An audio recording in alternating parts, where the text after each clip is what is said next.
एक बहुत ही मालदार सेठ था। उसके पास कई सारी दौलत थी, लेकिन वह बहुत कंजूस था।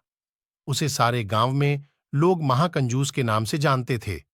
उसके पास इतने पैसे होने के बावजूद भी वह गरीबों की तरह रहता था और अपने बीवी बच्चों पर भी ज्यादा खर्च नहीं करता था और अपनी बीवी बच्चों को नए नए कपड़े और अच्छे खाने के लिए तरसा आता था।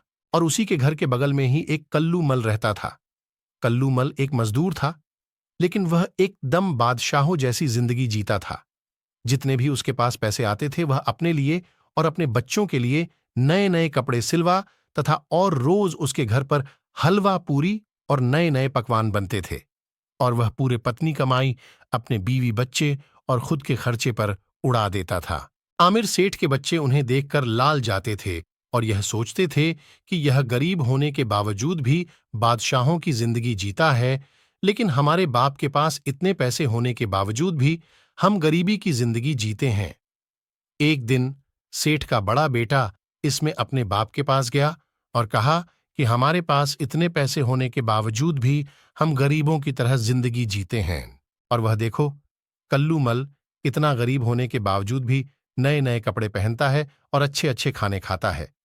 यह सुनकर सेठ ने कहा कि ठीक है, आज रात तुम मेरे तिजोरी से 99 सिक्कों की एक थैली चुपके से उसके घर में डालकर आ जाना। उसका बेटा ऐसे ही करता है और वह थैली जाकर कल्लू मल के यहां डालकर आता है।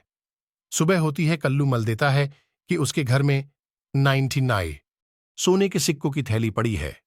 सिक्के गिनने के बाद वह कहता है कि हे भगवान, अगर देना ही था तो पूरे 100 सिक्के देता, 99 क्यों दिए।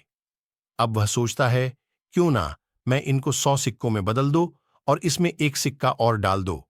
और पूरे 100 सिक्के होने के लिए वह दिन भर मेहनत करता है और उत्सव सिक्के कर लेता है, लेकिन वह घर में पकवान नहीं बनाता। फिर वह सोचता है, क्यों ना मैं इसे 101 सिक्के कर लो, फिर ऐसे ही चलता है। 101 सिक्के, 102 सिक्के, 110 के, 200 सिक्के।